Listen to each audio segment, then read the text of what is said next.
जय हिंद, नमस्कार, आदाब, सत श्री अकाल मेरे प्यारे दोस्तों। स्वागत है आपका अपने YouTube चैनल एसएस स्टडी आई के ऊपर। और यहाँ पर पूछा गया था राष्ट्रपति पर महाभियोग किस अनुच्छेद पर है। ठीक है ना। तो आपको हम टोटल अनुच्छेद राष्ट्रपति के बारे में क्लियर बता देते हैं ट्रिक से। किससे बता रहे हैं? एकदम ट्रिक से। ठीक है ना। ये ट्रिक आप याद रखिएगा।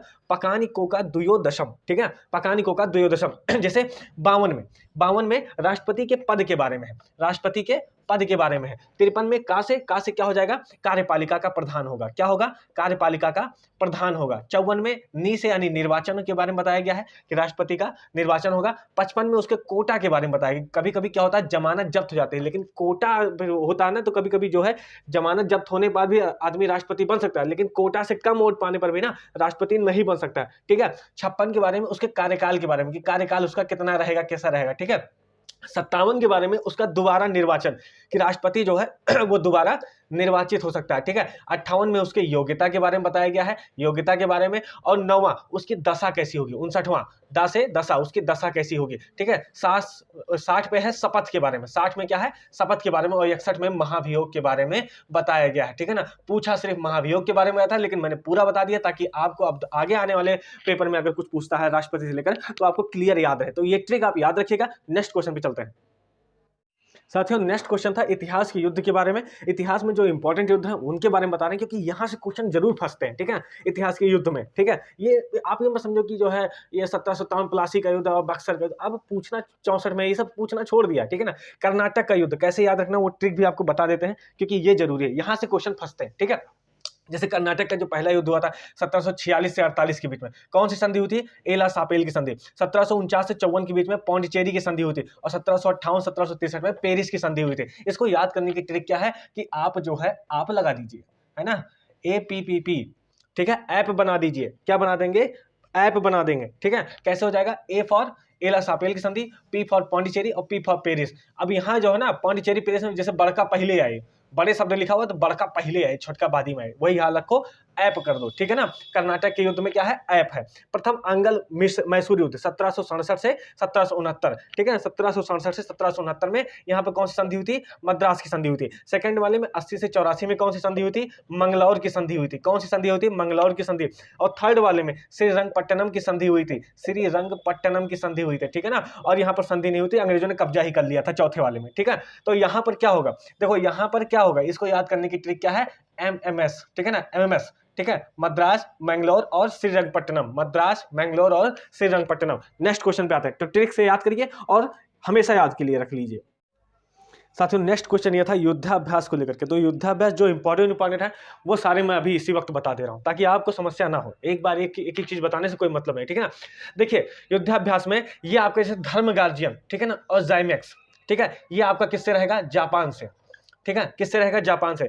J for Japan, I for India. ठीक है ना। जापान और इंडिया का युद्धाभ्यास रहेगा। ठीक है ना। जैसे सिम्बैक्स है, सिम्बैक्स का सिंगापुर, S फॉर सिंगापुर निकालिएगा, I फॉर इंडिया। ठीक है। यहां से निकलेगा। VINBAX Vietnam, V for Vietnam, I for India. SLINEX यानी S for Sri Lanka, SL for Sri Lanka, I for India. यहां से तो ये नाम आपको देखते ही आपको याद आ जाएंगे, कोई समस्या नहीं होगी। ठीक है ना। अब जो ट्रिकी वाले हैं जैसे गरुड़ शक्ति, गरुड़ शक्ति का क्या है? इंडोनेशिया से है। ठीक है ना। गरुड़ शक्ति का किससे है? इंडोनेशिया। ये नाम आपको याद रखने बहुत जरूरी है। उदार शक्ति आपका मलेशिया से है। ठीक है ना। देखो गरुड़ शक्ति है, उदार शक्ति है। गरुड़ शक्ति इंडोनेशिया, वरुण अगर सिर्फ आ गया तो वरुण कहां का रहेगा? फ्रांस का रहेगा। ठीक है ना। ओमान के इंपॉर्टेंट हो सकते हैं क्योंकि नाम थोड़े से अटपटे हैं, जैसे अल नजाह, नसीम अल बहार और पूर्वी ब्रिज। ठीक है। ये ओमान के युद्धाभ्यास है। खंजर ये किर्गिस्तान का है, जो भारत के साथ हुए हैं वही मैं बता रहा हूं। ओमान का भारत के साथ ये तीनों हुए हैं। किर्गिस्तान का भारत के साथ खंजर युद्धाभ्यास हुआ है। ठीक है। एक्यूवेरिन ये आपका मालदीव है। ये नाम आप याद रखिएगा, बिल्कुल नया है, कहीं से ट्रिक नहीं बनेगा इसका। तो एक्यूवेरिन यानी समझिए कि मालदीव जो है एक्वा यानी पानी से रिलेटेड है, तो एक्यूवेरिन। ठीक है। काकाडू ये इंपॉर्टेंट है। काकाडू जो है आपका ऑस्ट्रेलिया से था। ठीक है ना। काकाडू अब किससे है? आपका ऑस्ट्रेलिया से है।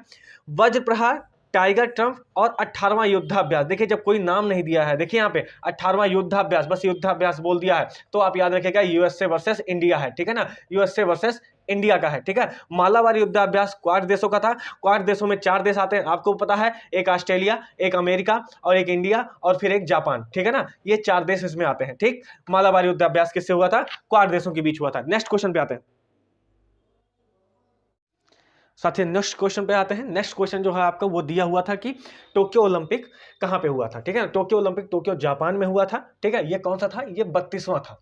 कौन सा था, 32वां। एक्चुअली इसको होना था 2020 में, लेकिन कोरोना की वजह से जो है ये शिफ्ट हुआ, और हुआ कब, 2021 में, ठीक है। शुभंकर क्या था, मिराई तोवा, और आदर्श वाक्य था यूनाइटेड बाई इमोशन, ठीक है ना। आदर्श वाक्य था यूनाइटेड बाई इमोशन। भारत के ध्वजवाहक जो है जब शुरुआत हुआ था, देखो जब शुरुआत हुआ था तब 2 लोग थे, ठीक है ना। कौन कौन थे, एक मैरी कॉम थी, मैरी कॉम, ठीक है, और दूसरे थे मनप्रीत सिंह।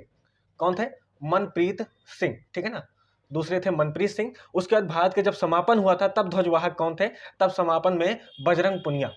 कौन थे, बजरंग पुनिया, ठीक है ना। ये समापन के समय थे, ठीक। भारत के लिए पहला पदक जो है वो मीराबाई चानू लेके आई थी, मीराबाई चानू, ठीक है ना। मीराबाई चानू जो है पहला पदक लेके आए थे। और स्वर्ण पदक जो है भारत के लिए पहला, वो कौन लेके आए थे, नीरज चोपड़ा। नीरज चोपड़ा जो है वो स्वर्ण पदक लेके आए थे भाला फेंक में, ठीक है। प्रथम स्थान जो है वो यूएसए का था, जिसके पास कुल 113 पदक आए हुए थे, ठीक। और भारत का स्थान जो है वो 48वां था। कितना था, 48वां, जिसके पास कुल कितने पदक थे, 7 पदक थे, ठीक है ना, 7 पदक थे। 33वां ओलंपिक कहाँ होगा, वो होगा आपका 2024 में होगा। कहाँ पे होगा, फ्रांस में होगा, ठीक है ना, फ्रांस में होगा, पेरिस, ठीक।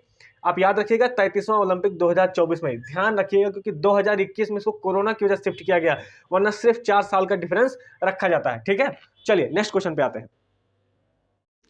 जय हिंद, नमस्कार साथियों, स्वागत है आपके अपने YouTube channel SS study IQ पर, ठीक है। और आज के जो क्वेश्चन थे 13 जनवरी फर्स्ट शिफ्ट के, उसमें एक पॉइंट था फीफा वर्ल्ड कप, ठीक है। फीफा वर्ल्ड कप का जो है क्या मसला था उसका हम क्लियर बता के चलते हैं कि फीफा वर्ल्ड कप कब हुआ है। वो 22वां फीफा वर्ल्ड कप था, ठीक है। कब हुआ है, 2022 में हुआ है। यानी कि आप समझिएगा कि 22वां कब हुआ है, 2022 में, ठीक है। कहाँ पे हुआ है, कतर में। कतर में जो है फीफा वर्ल्ड कप हुआ है। और इसका जो शुभंकर था, शुभंकर का नाम था लाएव, ठीक है ना। शुभंकर का नाम था लाएव। विजेता कौन बना है, अर्जेंटीना, मेसी वाली टीम, ठीक है। उप विजेता फ्रांस बनी है, एमबापे वाली टीम, आपको याद होगा एमबापे, अर्जेंटीना। मैच बड़ा धांसू था, ठीक है। सर्वश्रेष्ठ पुरुष खिलाड़ी कौन बना है, तो रॉबर्ट लेवेंडोव्स्की, पोलैंड के हैं। सर्वश्रेष्ठ पुरुष खिलाड़ी रॉबर्ट लेवेंडोव्स्की पोलैंड के हैं, ठीक है। सर्वश्रेष्ठ महिला खिलाड़ी, यहां पर जो है 2019 का मामला आ गया है, इसके बाद 2019 का, क्योंकि 2023 में जाकर के फिर महिला वर्ल्ड कप शुरू होगा, ठीक है ना। तो 2019 में जो है 2019 में हुआ था, उसमें सर्वश्रेष्ठ महिला खिलाड़ी कौन थी, मेगन रापिनो। मेगन रापिनो ये यूएसए की हैं। कहां की हैं, यूएसए की हैं। मेजबान टीम कौन थी, मेजबान टीम थी आपकी फ्रांस। मेजबान टीम आपकी कौन थी, वो आपकी थी फ्रांस, ठीक है। मैं इसको हटा रहा हूं, ठीक है।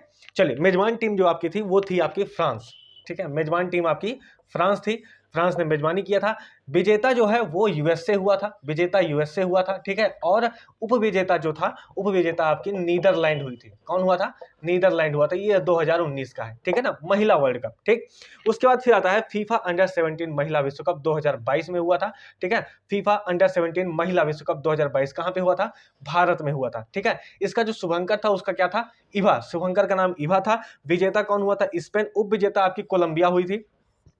फीफा महिला वर्ल्ड कप 2023 कहां पर होगा, फीफा महिला वर्ल्ड कप 2023 ऑस्ट्रेलिया और न्यूजीलैंड में होगा। और इसका जो शुभंकर है वो तजनी है। नेक्स्ट क्वेश्चन लेके आते हैं साथियों। नेक्स्ट क्वेश्चन आपका यह था कि 5वीं पंचवर्षीय योजना का उद्देश्य क्या था, उद्देश्य क्या था। आप याद रखिएगा 5वीं पंचवर्षीय योजना कब आई थी, 1974 से 1979 के बीच में। इसका उद्देश्य यह था निर्धनता उन्मूलन व आर्थिक आत्मनिर्भरता। निर्धनता उन्मूलन यानी निर्धनता को हटाना है और आर्थिक आत्मनिर्भर बनाना है, ठीक है। आत्मनिर्भर बनाने के लिए, ठीक है, आर्थिक रूप से।